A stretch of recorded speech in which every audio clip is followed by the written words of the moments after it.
ইহুদি মনে মনে ভাবে মুহাম্মদকে আমি বেইজ্জতি করার জন্য শুধু সুযোগ খুঁজতেছি, কিন্তু কোনো সুযোগ পাই না। আজকে যেহেতু মুহাম্মদ আমার কাছে নিজে আইসা ধরা দিছে, আমার কাছে দিনার দিরহাম হাওলাত চাইছে, এই সুযোগে যদি আমি মুহাম্মদকে কিছু দিনার দিরহাম দেই, তাহলে আমি খুব সহজে মুহাম্মদকে আমার হাতের মুঠায় আনতে পারবো, আর তাকে আমি এমন বেইজ্জতি করব যেই বেইজ্জতি কোনোদিন মুহাম্মদ কল্পনাও করে নাই। কিন্তু আল্লাহর নবী তো আর বুঝে নাই ইহুদি তাকে এইভাবে কষ্ট দিবে। আল্লাহর নবী তো সরল মনে বলছে, ইহুদি তোমার তো অনেক সম্পদ, তুমি আমাকে কিছু দিনার দিরহাম আমাকে কর্জে হাসানা দাও, 1 মাস পরে আমি তোমার এই ঋণগুলো পরিশোধ করে দিব। ইহুদি বলে, মুহাম্মদ তোমার যত অর্থ লাগে আমার থেকে নিয়ে নাও, কোনো চিন্তা করো না। দুষ্ট লোকের মিষ্টি কথা। আসলেতে ইহুদির মনে হলো শয়তানি, আল্লাহর নবীকে কিভাবে অপমান করা যায় ইহুদির সুযোগ খুঁজতেছে, ইহুদির সুযোগ পায় না। হঠাৎ করে আল্লাহর নবী যখন ইহুদির কাছে কিছু দিনার হাওলাত চাইলেন, ইহুদি এক বাক্যে রাজি হয়ে গেলেন। কোন কোন বর্ণনায় আসছে ইহুদি আল্লাহর নবীকে 1000 দিনার 1000 দিরহাম হাওলাত দিয়েছিলেন। 1 মাসের সময় নিয়েছিলেন ইহুদির কাছ থেকে আল্লাহর নবী। ওই ইহুদির কাছ থেকে 1000 দিনার দিরহাম আইনা মদিনার কিছু দরিদ্র সাহাবীদের ঘরে খাবার কিনা আল্লাহর নবী খাবার পৌঁছায়া দিছে। খাবার, অথচ আল্লাহর নবীর ঘরে কিন্তু খাবার নাই।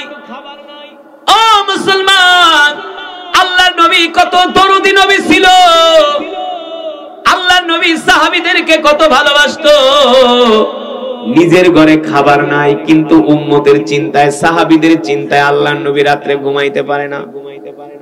আল্লাহর নবী কতটা দরদি ছিলেন উম্মতের জন্য। এবার আল্লাহর নবী ওই ইহুদির কাছ থেকে 1000 দিরহাম এনে বাজার করে করে, লিস্ট করে করে দরিদ্র মানুষের ঘরে খাবার পৌঁছে দিয়েছে। এমন ঘর আছে যে ঘরে এতিম সন্তান আছে, বাপ বেঁচে নাই, স্ত্রী বিধবা হয়ে গেছে। এমন ঘরে আল্লাহর পয়গম্বর বাজার করে করে খাবার পৌঁছে দিয়েছে।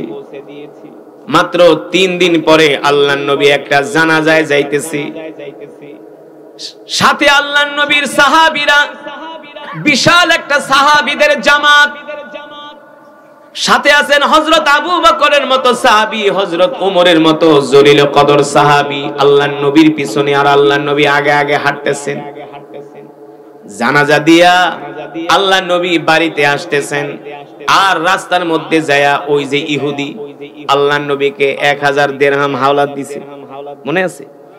রাস্তার মধ্যে যে আল্লাহর নবীকে বলে, ইয়া মুহাম্মদ কিফ, মুহাম্মদ দাঁড়াও। আল্লাহর নবী দাঁড়ায় গেছে।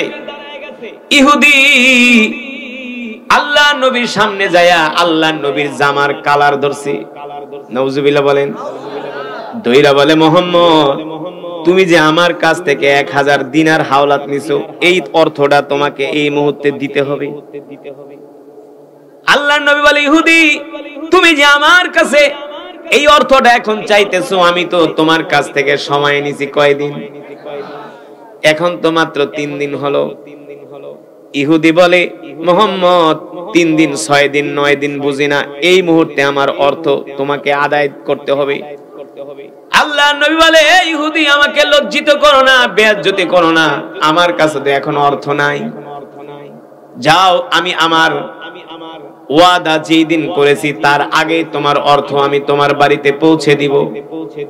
এই কথা বলার পরে ইহুদি আল্লাহর নবীর জামার কালারে এমন জোরে টান মারছে, টান মারার পরে ইহুদি আল্লাহর নবীকে ডাক দিয়া বলে, এ মুহাম্মদ আমি তোমারে ভালো কইরা চিনি, তুমি মানুষেরটা খাইতে পারো, মানুষকে খাওয়াইতে পারো না, বলেন নাউজুবিল্লাহ।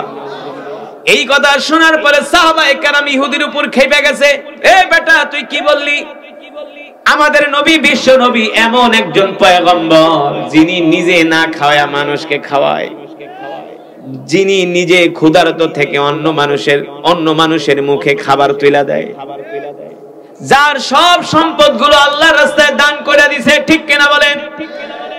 আমাদের কলিজার টুকরা নবীকে এমন করে অপমান করতেছস?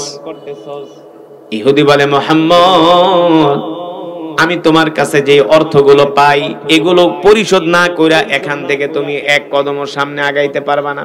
নাউজুবিল্লাহ বলেন। আল্লাহ নবী ইহুদিরে বুঝাইতেছে, ইহুদি, আমাকে আমার সাহাবীদের সামনে বেয়াজ্জতি করো না, আমি আমার সময়ের আগে তোমার অর্থগুলো পরিশোধ করে দিব। এই কথা বলে আল্লাহর নবী বাড়ির দিকে হাঁটা শুরু করছে।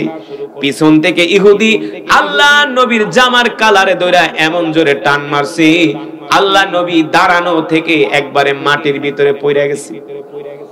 জোরে বলেন নাউজুবিল্লাহ। নবী ছিলেন পৃথিবীর সবচেয়ে সুন্দর এবং সুদর্শন। আমার নবীর মতো এত সুন্দর করে আল্লাহ পৃথিবীতে কোন পয়গম্বরকে সৃষ্টি করে নাই, ঠিক কিনা বলেন? নবীজি এত সুন্দর ছিলেন, জামার কালারে ধরে টান মারছে, মনে হয় আল্লাহর নবীর ঘাড় মোবারক লাল হয়ে গেছে, আল্লাহ নবী মাটির ভিতরে পড়ে গেছে।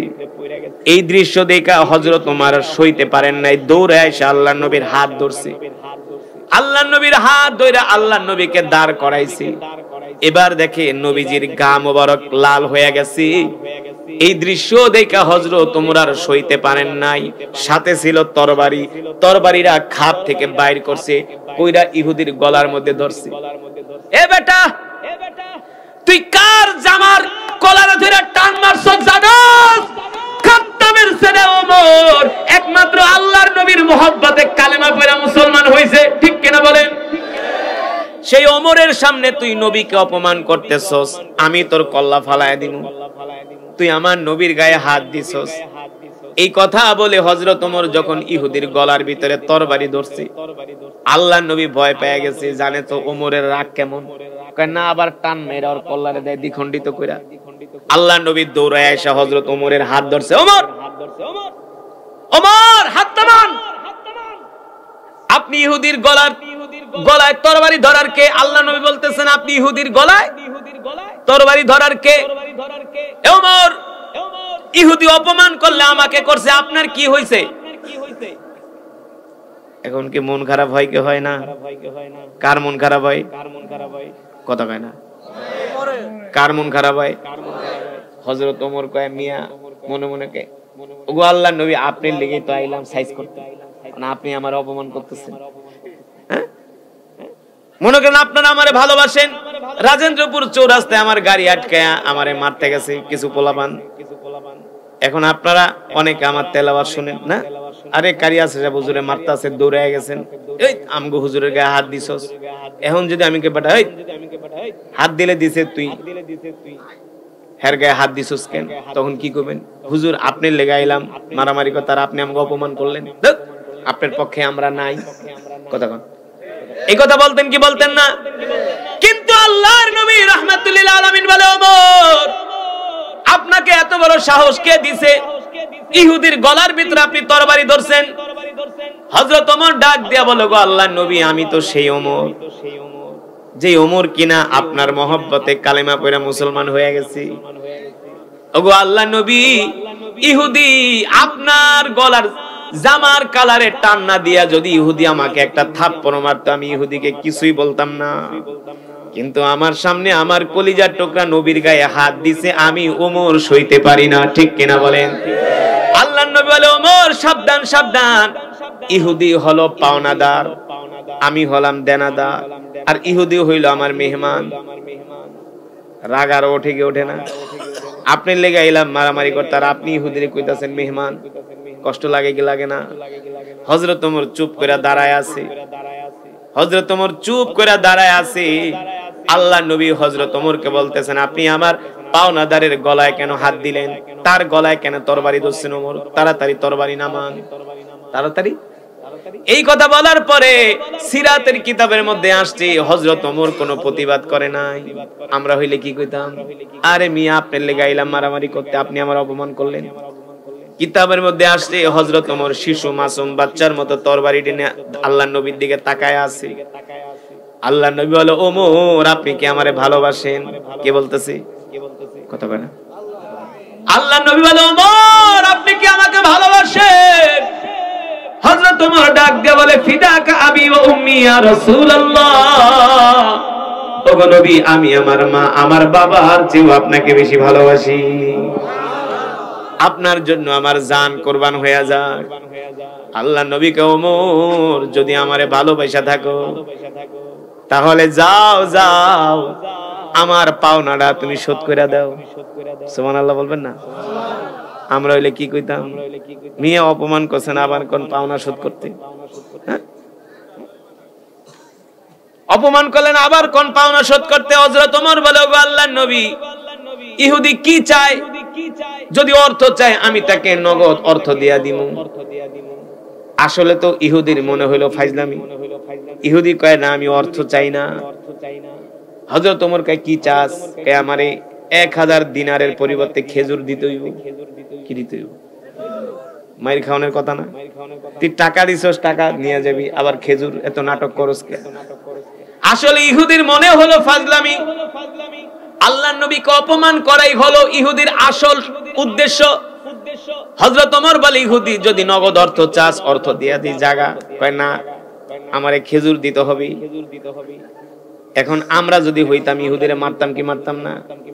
বেটা হারামজাদা, দিছস টাকা চাস খেজুর, টাইম 1 মাস হইছে 3 দিন, মাইর খাওয়ানোর কাম করছেনি। আল্লাহ নবী কোনো কথা বলে না, শুধু সবর করতেছে, ধৈর্য ধরতেছে। আর সাহাবীরা তো রাগে ফাইটা যাইতেছে। ওমর তো পারলে এখনই কল্লায় তরবারি দিয়া গলার ভিতরে এক কোপ মারে। আল্লাহ নবী বলে, ওমর ইসবির ইসবির ওয়ালা তাগদাব, ধৈর্য ধরো, রাগ করো না, রাগ করো না। এবার হযরত ওমর বলে, ইহুদি সত্যি করে কি চাস? কয়, আমাকে 1000 দিনারের পরিবর্তে, দিরহামের পরিবর্তে আমাকে খেজুর দিতে হবে। হযরত ওমর বলে, ইহুদি যদি খেজুর দিতে হয় সমস্যা নাই, গতকালকেই আমি গাছ থেকে পাকা খেজুর পাইরা গুদামের ভিতরে গুদামজাত করছি। যা তুই বস্তা বস্তা লয়ে আয়। কয় বস্তা নিবি? কয় বস্তা? বস্তা লয়ে আয়। ইহুদি তার সাঙ্গপাঙ্গদেরকে খবর দিছে, যা বস্তা নিয়ে আয়, মুহাম্মদের পাওনা টাকার পরিবর্তে আমি খেজুর নিমু। এবার আল্লাহর নবী বইলা দিছে, ওমর ইহুদি যত বস্তা খেজুর চায় 1000 দিনারের পরিবর্তে অত বস্তা তো দিবা, আরো 1 বস্তা ইহুদিরে বেশি দিবা। এটা হইল তোমার জরিমানা। হযরত ওমর কয়, কিসের জরিমানা? এই যে তুমি ইহুদির গলার ভিতরে ছুরি ধরছো, তুমি কেন ইহুদির গলায় ছুরি ধরলা? এই কারণে তোমার জরিমানা তুমি আরো 1 বস্তা বেশি দিবা। আমরা হইলে কি করতাম? আপনার পাওনা শোধ করতেছি, আবার কইতাছেন জরিমানা। হযরত ওমর কোনো কথা কয় না, বলে, ঠিক আছে ওগো আল্লাহর নবী, আপনি যা বলেন তাই। এবার ইহুদি বস্তা নিয়া খেজুর মাপতেছি। হযরত ওমর গুদামের দরজা খুলে দিয়া বলে, এই ইহুদি, যে কয় বস্তা লাগে মাইপা নিয়া যাইস, যখন তোর বস্তাগুলো ভরা শেষ হবে তখন আমারে ডাক দিবি। এবার ওই ইহুদি তার লোকজন নিয়া 10 বস্তা খেজুর বস্তার ভিতরে ভরছি। বস্তার ভিতরে ভরার পরে হযরত ওমর ডাক দিয়ে বলে, ইহুদি কয় বস্তা ঢুকাইছস? কয়, বেশি না, 10 বস্তা। হযরত ওমর কাছে তো সুযোগ পাইছস নে, সমস্যা নাই। আল্লাহর নবী বলছে এখানে কোনো দ্বিতীয় কথা নাই। এবার 10 বস্তা ঢুকানোর পরে হযরত ওমর বলে, ইহুদি আমি তোরে আরো 1 বস্তা বেশি দিব। ইহুদি চমকে গেছে, এত ভালো মানুষ তো পাই নাই। এমনি টাকা দেওয়ার কথা ছিল 1 মাস পরে, নিয়ে গেছি 3 দিন পর, কত অপমান করলাম, আরো 1 বস্তা দিব বেশি। আরে ওদের মতো তো এত ভালো মানুষ আসমানের নিচে জমিনের উপরে নাই। এবার ইহুদি বলে, ওমর ওমর, খেজুর তো আমি 10 বস্তাও পাই না, পাই আরো কম, নিলাম তো বেশি, আরো 1 বস্তা কেন বেশি দিবা? হযরত ওমর চোখের পানি ছাইরা দিয়া বলে, ইহুদি রে, ওই যে আমি তোর গলার ভিতরে ছুরি ধরছিলাম, তরবারি ধরছিলাম, আল্লাহ নবী বলতেছে এই তরবারিটা নাকি তোর গলার ভিতরে ধরা আমার অপরাধ হয়ে গেছে। তুই নাকি পাওনাদার, আল্লাহর নবী নাকি দেনাদার, আর তুই নাকি আল্লাহর নবীর মেহমান। আমি তোর গলায় ছুরি ধরছি, এই কারণে আল্লাহর নবী আমার জরিমানা করছে, আরো 1 বস্তা খেজুর তোকে বেশি দিতে বলছে। এই কথা শোনার পরে ইহুদির চোখ দিয়া জর জর করে পানি পড়তেছে। ইহুদি মনে মনে ভাবে, হায় রে, এত ভালো মানুষ হলো মুহাম্মদ, কত সুন্দর চরিত্রের মানুষ মুহাম্মদ, কত ধৈর্যশীল মানুষ মুহাম্মদ, কত সুন্দর আচরণ করে মুহাম্মদ, কত বিনয়ী মানুষ মুহাম্মদ। এই আচরণ যদি আমি মুহাম্মদ ছাড়া অন্য কারো সাথে করতাম, এতক্ষণ গর্দান থেকে আমার কল্লা আলাদা করে ফেলতো। কিন্তু মুহাম্মদ এত ভালো মানুষ, আমার অর্থ তো দিয়াই দিল, আরো বেশি দিল, আবার তার ওমরকে জরিমানা করলো। এই কথা ভেবে ইহুদি নিজেই নিজে অনুতপ্ত হচ্ছেন আর কষ্ট পাইতেছেন, লজ্জিত হচ্ছেন। হায় রে, মুহাম্মাদের মতো এত ভালো মানুষকে আমি তার সাহাবীদের সামনে এইভাবে অপমান করলাম, এইভাবে লজ্জিত করলাম, বেইজ্জতি করলাম, এটা আমার জন্য ঠিক হয় নাই। এবার ইহুদি মনে মনে অনুতপ্ততা স্বীকার করছেন। এবার ইহুদির মনে হয়ে গেল তিনি তার ধর্মীয় কিতাবের মধ্যে পড়েছেন, আল্লাহ তাআলা তাওরাত শরীফের মধ্যে বলছেন শেষ জামানায় একজন নবী আসবে, তার নাম হলো মুহাম্মদ ইবনে আব্দুল্লাহ, আর আল্লাহ তাআলা তাকে ধৈর্যের পাহাড় দিয়া দুনিয়াতে সৃষ্টি করবেন। ইহুদির ধর্মীয় কিতাবের কথা মনে পড়ে গেল, তাহলে এই ব্যক্তি তো সেই মুহাম্মদ যাকে আমি এত কষ্ট দিলাম, এত অপমান করলাম, বেইজ্জতি করলাম, কোনো প্রতিশোধ নিল না, আমাকে ক্ষমা করে দিল। নিশ্চয়ই এই ব্যক্তি হলো সেই মুহাম্মদ যার কথা আল্লাহ তাআলা তাওরাত কিতাবের মধ্যে বলছি। এই কথা বলতে বলতে ওই ইহুদি মনে মনে ভাবতে ভাবতে তার চোখ দিয়া পানি পড়তেছে। হযরত ওমর ডাক দিয়া বলে, ইহুদি যা যা যা, খেজুর নিয়া বাড়িতে চলে যা, আল্লাহর নবী বলছে তোকে খেজুর নিয়া চলে যাইতে। ইহুদি বলে, ওমর, এ ওমর, 1000 দিনারের পরিবর্তে তো এত খেজুর দেওয়ার কথা না, তারপরে যা চাইলাম তাই দিলা, এক বস্তা বেশিও দিলা, এতগুলা খেজুর দিলা, একবারও প্রশ্ন করলা না তোমার নবী কতদিন আমার থেকে, কত দিনের টাইমে আমার থেকে টাকা হাওলাত নিছিল, আর কত মুন বা খেজুরি আমি বর্তমান বাজার দরে পাবো, কোনো কিছু হিসাব নিকাশ না কইরা তুমি আমাকে এতগুলা খেজুর দিলা, এক বস্তা বেশিও দিয়া দিলা, কিন্তু একবারও তো তুমি আমার পরিচয় জিজ্ঞেস করলা না। হযরত ওমর ডাক দিয়ে বলে, ইহুদি তোর পরিচয় জিজ্ঞেস করার আমার দরকার নাই, কারণ আমার কলিজার টুকরা নবী তোর পরিচয় জিজ্ঞেস করতে আমাকে বলে না। জোরে বলেন সুবহানাল্লাহ। কি মনে করছেন আমরা হইলে খুঁটা খুঁটা জিগাইতাম, এ হুজুরে কয় টাকা নিছিল, কয় দিনের টাইম, কেন নিছিল, তুই কোন কথাই দিছিলি? হ্যাঁ, হযরত ওমর বলে, ইহুদি খেজুর নিবি, খেজুর নিয়ে যা, কোনো কিছু তোর কাছে আমার জিজ্ঞেস করার দরকার নাই, আমার নবী আমাকে জিজ্ঞেস করতে বলে নাই। আল্লাহু আকবার। কতটা ভালোবাসতো সাহাবীরা আল্লাহর নবীকে, না? নিঃস্বার্থ ভালোবাসা। এই ভালোবাসার ভিতরে কোনো খাদ নাই, এই ভালোবাসার ভিতরে কোনো ভেজাল নাই, এই ভালোবাসার ভিতরে কোনো প্রশ্ন নাই। ইহুদি বলে, ওমর খেজুর তো নিয়া চলেই যামু, একবারের জন্য আমার পরিচয়টা একটু জিজ্ঞেস করো। হযরত ওমর বলে, না দরকার নাই, উখরুজ, বের হয়ে যা, উখরুজ মিনাল বাইত, যা আমার বাড়ি থেকে বের হ। ইহুদি বলে, ওমর রাগ করবেন না, একবার একটু আমার পরিচয়টা জিজ্ঞেস করে। হযরত ওমর বলে, মিন আইনা জিতা, কই থেকে আসছস, বল কি তোর পরিচয়, মাসমুক কি তোর পরিচয়ের নাম বল।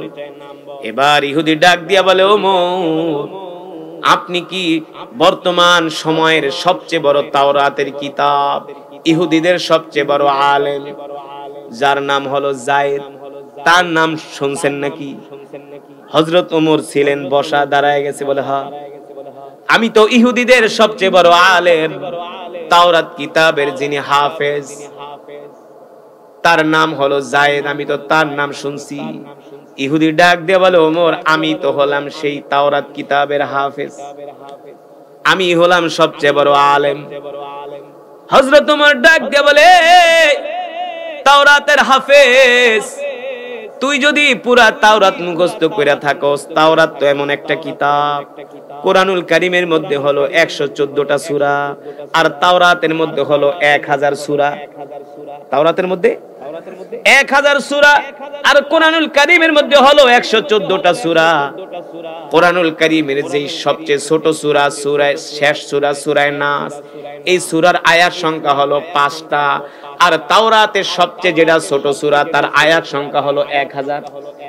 ছোট সূরার কথা বুঝেন, ছোট সূরার সবচেয়ে ছোট সূরার আয়াত সংখ্যা 1000।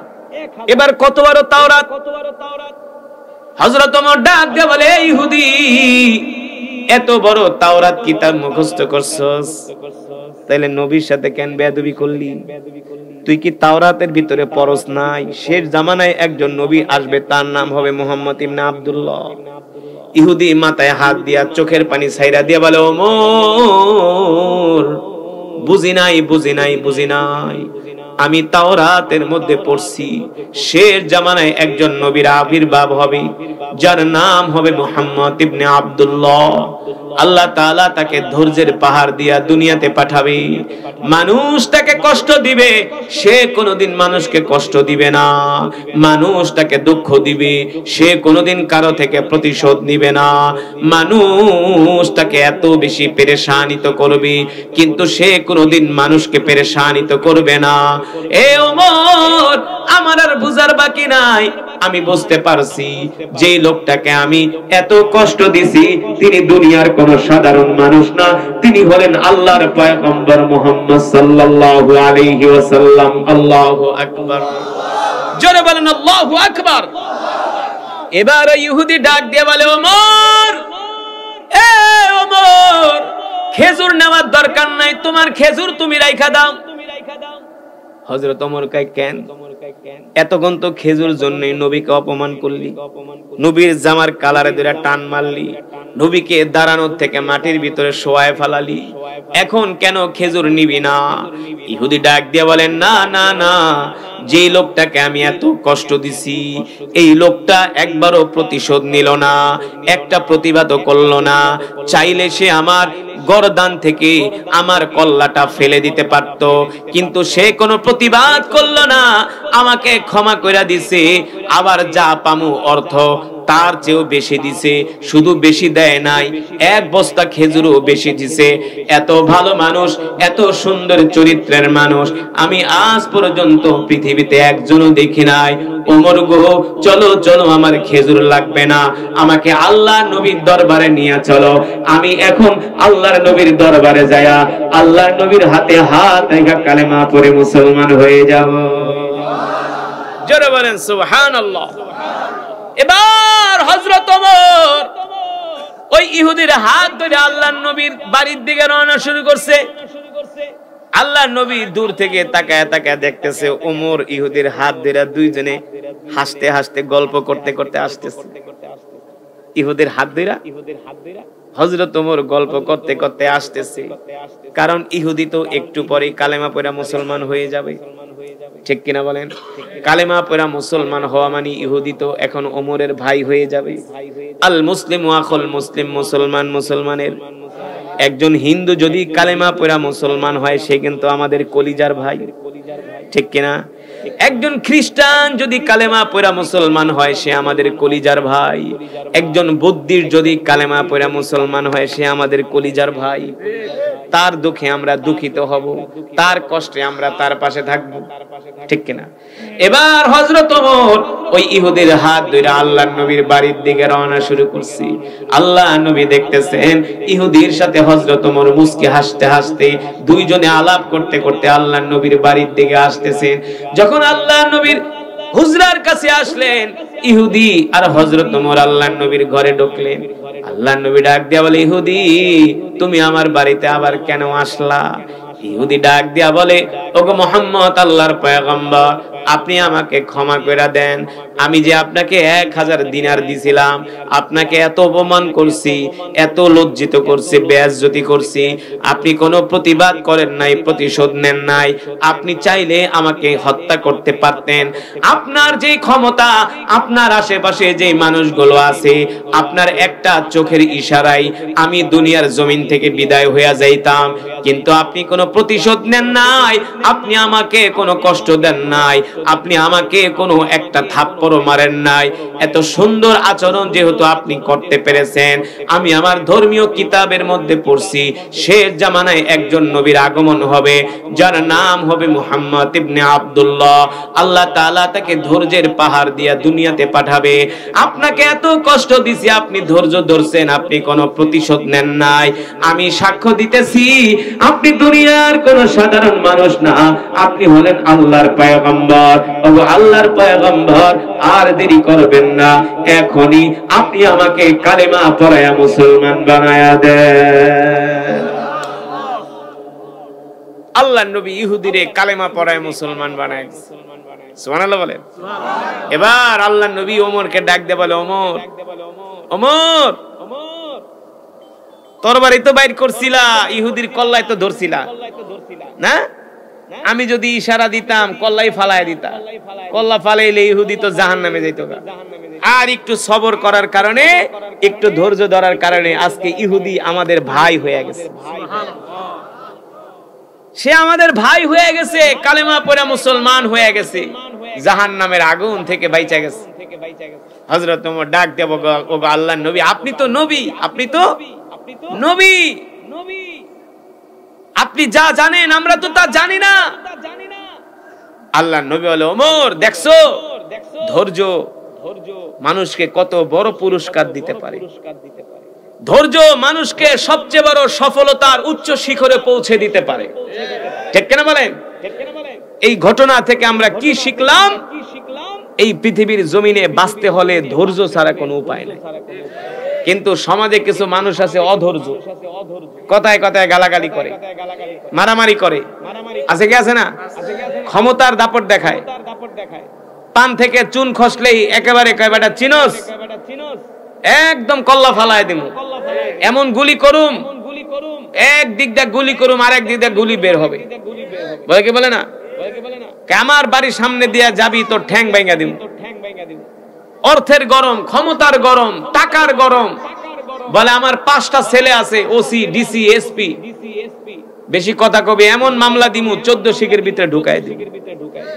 আল্লাহ নবী বলে, না উম্মত, সবর করো, ধৈর্য ধরো, মানুষকে কষ্ট দিও না।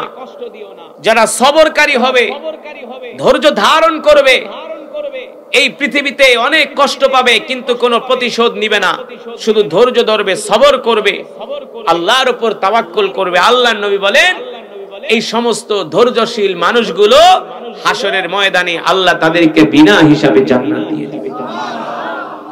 আল্লাহ তাদের বিনা হিসাবে কি করবে? জান্নাত দিয়ে দিবে।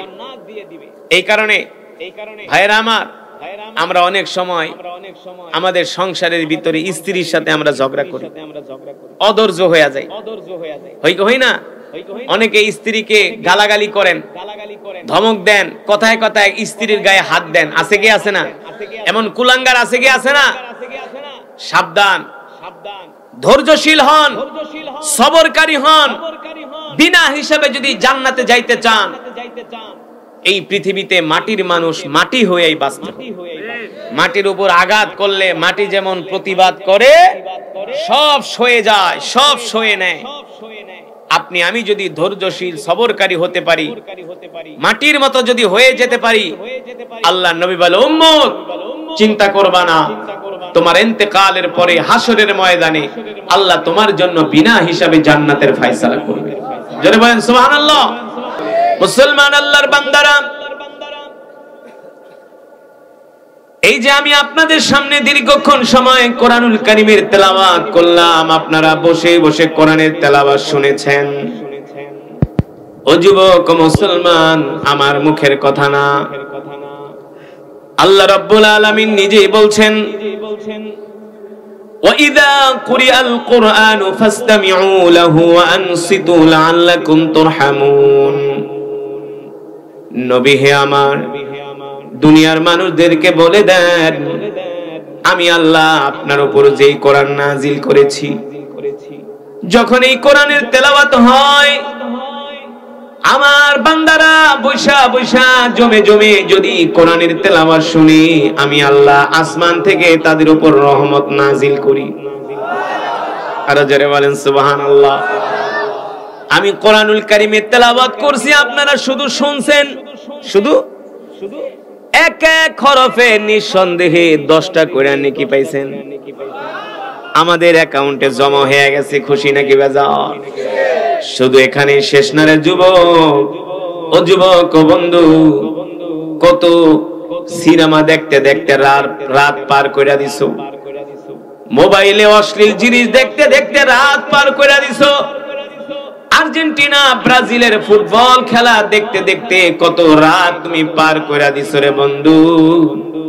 কাল হাসরের ময়দানে আল্লাহ যদি তোমাকে ধরে, এ বান্দা আমি তোকে সুস্থ রাখছিলাম, সুঠাম দেহের অধিকারী করছিলাম, সারাটা রাত্র গুনাহ করে কাটাইছস, ফজরের নামাজ পড়স নাই, কোরআন পড়স নাই।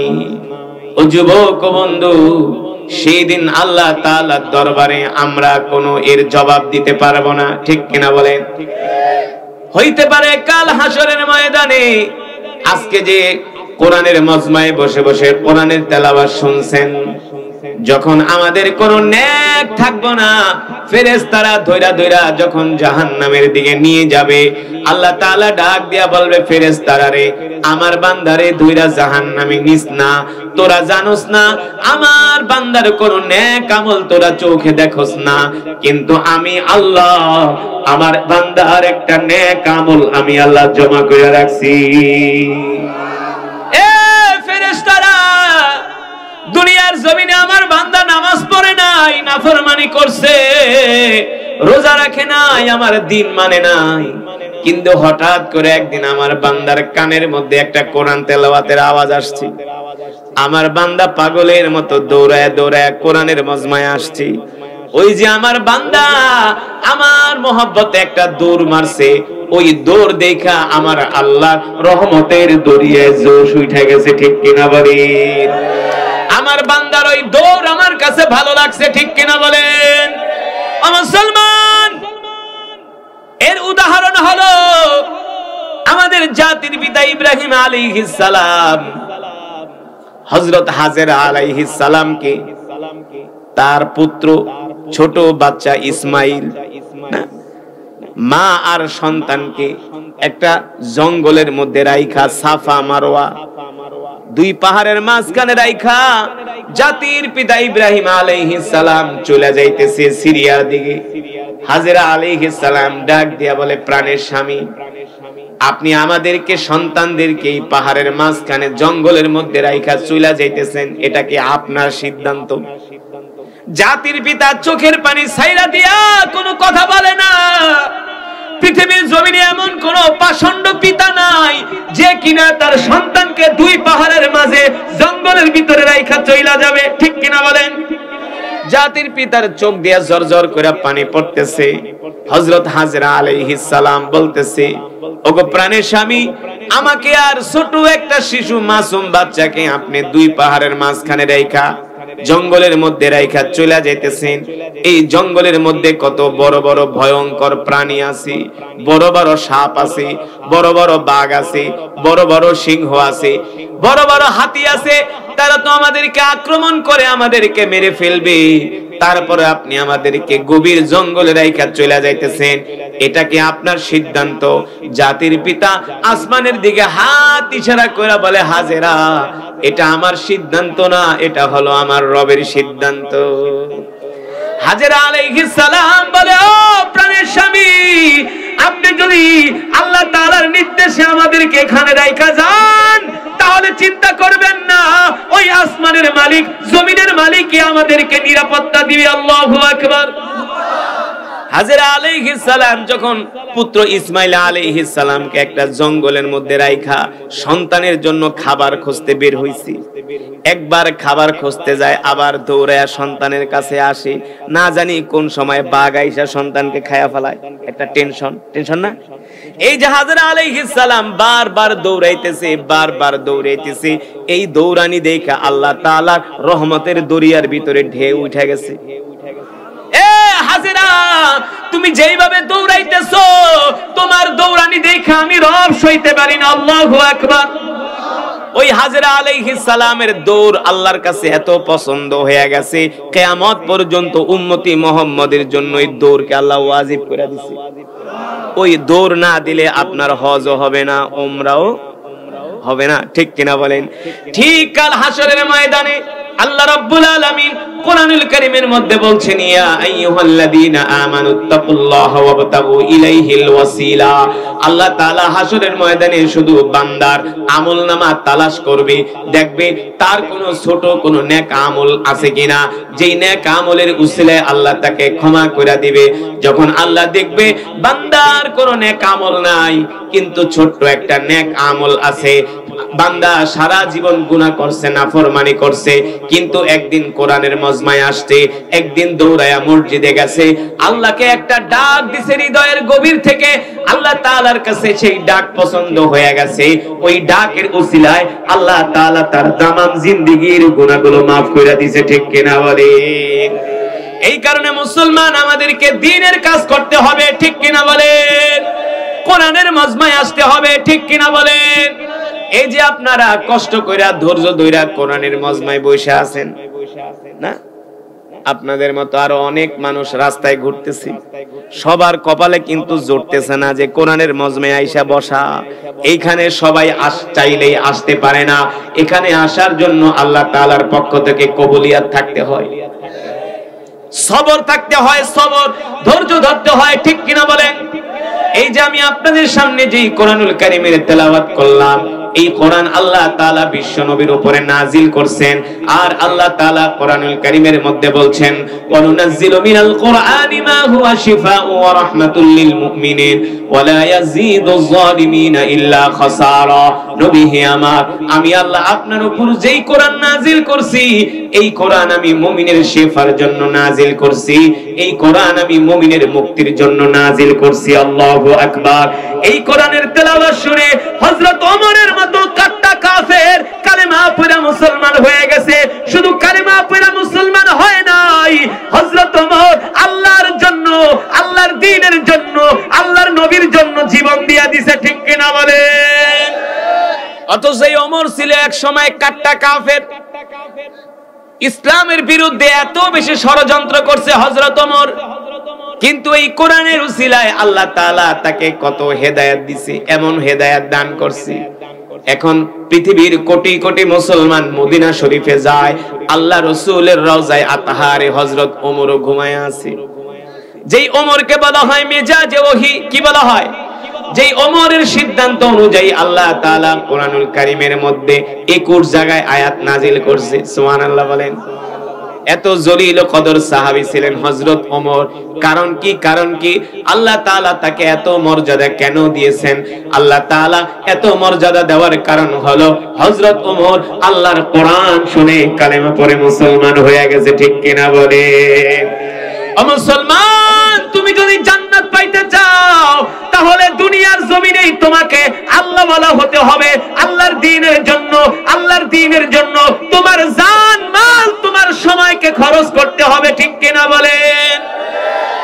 হযরত ওমর ছিল এমন একজন সাহাবী, যে ওমর কিনা শুধু কালেমা পড়ে মুসলমান হয় নাই, ওমরের সব সম্পদগুলো আল্লাহর রাস্তায় দান করে দিয়েছে। শুধু ওমর আল্লাহর রাস্তায় তার সম্পদ দান করেন নাই, আল্লাহর নবীর জন্য হযরত ওমর অনেক কিছু মাথা পেতে নিয়েছেন, কোনো প্রতিবাদ করেন নাই। আর আমরা তো গরু খাওয়া মুসলমান, ঠিকমতো নামাজই পড়ি না, দিন নাই, ইসলাম নাই, ধর্ম নাই আমাদের মাঝে। কিন্তু হযরত ওমর কেমন ছিলেন? ছোট্ট একটা উদাহরণ দিলে বুঝবেন। দিব? হযরত ওমরের একটা জীবনী শোনাবো আপনাদের, হ্যাঁ? কিন্তু শর্ত হলো উঠাউঠি করা যাবে না। মাইকটা এমন কে কথা কয়ে মজা নাই, খালি ঠাস ঠাস করে। আর দূর মিয়া, সারা দুনিয়ায় ওয়াজ কইরা তুমি শিখাও মিয়া, হ্যাঁ? ঠাস ঠাস করে, ড্যাপ ড্যাপ করে। হযরত ওমর এমন একজন সাহাবী, আল্লাহর নবী নিজে বলেছেন, লাউ কানা বাদি নাবিয়্যুল্লাহ কানা ওমর। সুবহানাল্লাহ বলেন। আল্লাহর নবী বলেন, আল্লাহ তাআলা আমার পরে যদি কাউকে নবী বানাতেন, ওমরকে আল্লাহ নবী বানায়া পাঠাইতেন। ওমরকে বলা হয় মেজাজে ওহী। ওমরকে দেখলে ইবলিস শয়তান পর্যন্ত রাস্তা পরিবর্তন করত। ইবলিস শয়তান ওমরকে দেখলে রাস্তা পরিবর্তন করে অন্য রাস্তায় ঢুকা যেত। আর আমরা বর্তমানে এমন গরু খাওয়া মুসলমান, ইবলিস শয়তান আমগো দেখলে কয় আমি আর কি শয়তান, তুই তো আমার চেয়ে বড় শয়তান। হ্যাঁ, ইবলিস শয়তানকে আমি আর কি শয়তান, তুই আমার চেয়ে বড় শয়তান, ঠিক কিনা বলে? আর বর্তমানে যারা পৃথিবীর মুসলিম শাসক আছে সবগুলা হলো ইবলিস শয়তানের খালাতো ভাই, সবগুলা। এবার আসেন মুসলমান, মদিনায় দুর্ভিক্ষ দেখা দিছে, মুসলমানদের ঘরে খাবার নাই, সাহাবীরা না খায়া আছে। মদিনায় দুর্ভিক্ষ দেখা দিছে, সাহাবীদের ঘরে খাবার নাই। অনেক সাহাবীরা আয়েশা আল্লাহর নবীর কাছে খাবার চায়, ওগো আল্লাহর রাসূল আনা আতশানুন জিদ্দান আনা জাইউন জিদ্দান, নবী হে আমার, আমরা ক্ষুধার্ত, আমাদের খাবারের ব্যবস্থা করেন। আল্লাহ নবীর কাছে যত অর্থ ছিল সব অর্থ দিয়া মদিনার মানুষদেরকে খাবার কিনা দিছে। কিন্তু এখন আর আল্লাহর নবীর হাতে কোনো টাকা পয়সা নাই, দিনার দিরহাম নাই, কিভাবে মানুষদেরকে খাবার দিবে? মদিনার একজন ইহুদি, ইহুদিদের সবচেয়ে বড় আলেম, তার নাম হলো যায়েদ। নাম কি? আল্লাহর নবী এই ইহুদির কাছে গেলেন, ইহুদি যদি কিছু টাকা পয়সা থাকে হাওলাত দাও, 1 মাস পরে তোমার ঋণ আমি পরিশোধ করব। গোলাম, আরো জোরে বলতে হবে, আমরা কাল গোলাম, আমরা এক আল্লাহর গোলাম, ঠিক কিনা বলে? মুসলমান আসমান কার, জমিন কার? কোরআনে আছে কি আছে না? আমাদের মাথার উপরে কয়টা আসমান? আল্লাহ তাআলা বলছেন আল্লাযী খালাকা সাবআ সামাওয়াতিন তিবাকা। নবী আপনি বলে দেন, আমি আল্লাহ তাদের মাথার উপরে একটা না, দুইটা না, তিনটা না, চারটা না, পাঁচটা না, ছয়টা না, 7টা আসমান বানিয়েছি। কয়টা? আল্লাহ তাআলা এই আসমানগুলো বানাতে যে কয়েক মিলিয়ন কোটি খুঁটির ব্যবহার করেছেন। হ্যাঁ, আল্লাহু আকবার, আল্লাহু আকবার বলবেন না? এ মুসলমান, এই ছোট্ট একটু প্যান্ডেল, ওয়াজ মাহফিলের প্যান্ডেল করতে যায় কতগুলো খুঁটি লাগছে। হ্যাঁ, আর আমার রব, আমার মালিক আমাদের মাথার উপরে 7টা আসমান বানিয়েছেন, কোনো খুঁটি না। তাহলে ক্ষমতা কার? রাজত্ব কার? সে আল্লাহ তাআলার জবানের কালাম কোরআনুল কারীম থেকে আমি তেলাওয়াত করেছি, আপনারা শুনছেন, শুনছেন না? এই কোরআন তেলাওয়াত শোনার পরে কোন মুসলমান ঘরে থাকতে পারে? আমি যে আগে বলছিলাম, গাঁজাখোর, ফেন্সিডিলখোর, হিরোইনখোর, বিড়িখোর, গরু খাওয়া মুসলমান ছাড়া কেউ ঘরে থাকতে পারে না, ঠিক কিনা বলেন? আল্লাহু আকবার। যেই কোরআনের তেলাওয়াত শুনে হযরত ওমরের মতো শক্ত হৃদয়ের মানুষ আল্লাহ রাসূলের কল্লা কাটার জন্য আসছিলেন, সেই ওমর এই কোরআনের তেলাওয়াত শুনে আল্লাহ রাসূলের হাতে হাত রেখে কালেমা পড়ে মুসলমান হয়ে গেছে। আর তুমি মুসলমান, তোমাকে কোরআনের মজমায় পাওয়া যায় না, মসজিদে পাওয়া যায় না, দ্বীনের কাজে পাওয়া যায় না, ঠিক কিনা বলেন? যে দেখেন এখনো চায়ের দোকানে মানুষের অভাব নাই। এই ওঠাউঠি করে কেন? আগেই তো বলছি, যতক্ষণ বয়ান চলবে ওঠাউঠি করা যাবে না। এই আধা ঘন্টা 1 ঘন্টা সময় দিতে পারো না, চায়ের দোকানে বসে 3 ঘন্টা বাংলা সিনেমা দেখো। হ্যাঁ, হুজুররা বললেই হুজুরা খারাপ, উচিত কথা কইলেই খারাপ, খাইবা গাঞ্জা, খাইবা ফেন্সিডিল, খাইবা হিরন, করবা মিছা কথা, বলবা ধোকাবাজি, মসজিদে যে শুধু ঘড়ির দিকে তাকাইবা আর জুয়ার করে বৈশা রাত পার করে দিবা, এই কথা বললেই হুজুরা খারাপ। কোরআনের মজমায় না বসলে, মসজিদে আয়েশা ইমামের বয়ান না শুনলে তো ঈমান মজবুত হবে না, ঠিক কিনা বলেন? কোরআনের মজমায় বসতে হবে, আলেম ওলামাদের সান্নিধ্যে থাকতে হবে, ঠিক কিনা বলেন? সুতরাং যতক্ষণ বয়ান চলবে আমরা কিছু সময় বসতে পারবো তো? একজনে ওঠাউঠি করা যাবে না। রাজি আছেন? রাজি আছেন? এই যে এতক্ষণ কোরআন শুনছেন, কোরআন তেলাওয়াত, এখন ইবলিস শয়তান কি বলবো জানেন? বলবো দোস্ত, হুজুরের তেলাওয়াত শুনে যে সওয়াব কামাইছো, তোমার আর সওয়াবের দরকার নেই, আল্লাহ তোমারে বেহেশত এমনি দিয়ে দিছে। শয়তান এই কথা কয়ে ধোঁকা দিব।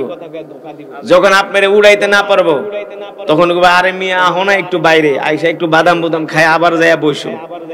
এই কথা কয়ে প্যান্ডেলের থেকে বাইর করতে পারলে হাতে একটা বিড়ি ধরে একবার টানতে টানতে বাড়িতে জায়গা।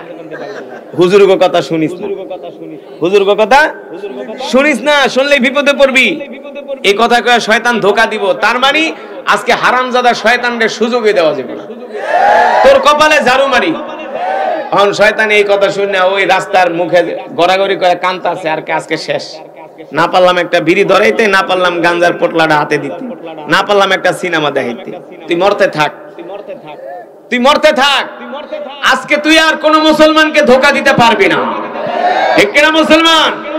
রাজি আছেন? যতক্ষণ কোরআনের বয়ান চলবে ততক্ষণ ময়দান কাঁপবে। নাস্তিক মুরতাদরা যাতে বোঝে এখানে কিছু আল্লাহর পাগলেরা বসে আছে। আমরা কার পাগল? কার পাগল? আমরা দুনিয়ার পাগল না, আমরা সম্পদের পাগল না, আমরা ক্ষমতার পাগল না, আমরা নারীর পাগল না, আমরা বাড়ির পাগল না, আমরা আল্লাহর পাগল। কার পাগল? দুনিয়ার মানুষ আমাদের পাগল বলে বলুক, তাতে আমাদের কিছু যায় আসে? সবাই পাগল কাও, সমস্যা নাই। কিন্তু যারা আল্লাহর প্রেমে পাগল হয়ে আসল পাগল হতে পারবে তারা দুনিয়া আখিরাতে দোনো জাহানে তারা কামিয়াব।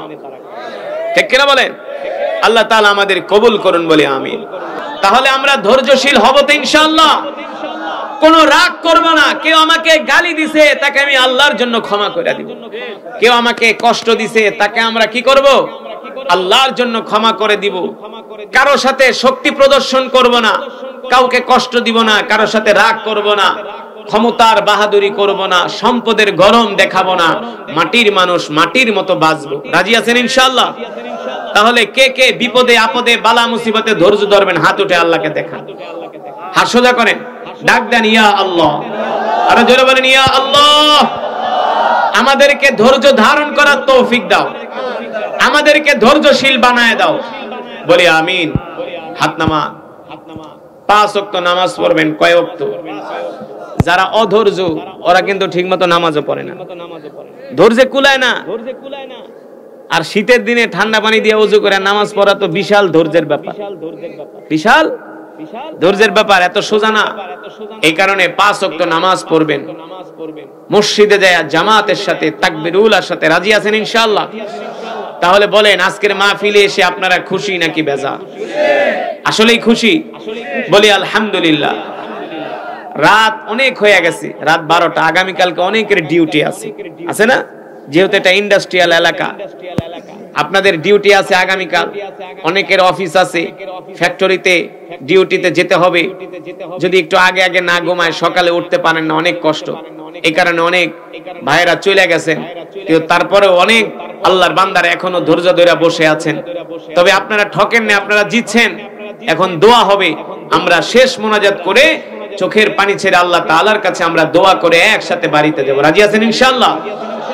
তাহলে যদি বসেন, ওঠাউঠি করবেন। এখনই মোনাজাত দিব আমরা। 1 মিনিট 2 মিনিটের ভিতরে মোনাজাত দিয়ে দিব। মোনাজাতের আগে যে মসজিদের উদ্যোগে মাহফিল, যে মসজিদের উদ্যোগে মাহফিল, আপনারা একটু বিসমিল্লাহ বইলা পকেটে হাত দেন, একটু বিসমিল্লাহ বইলা পকেটে হাত দেন। যার পকেটে যা আছে 500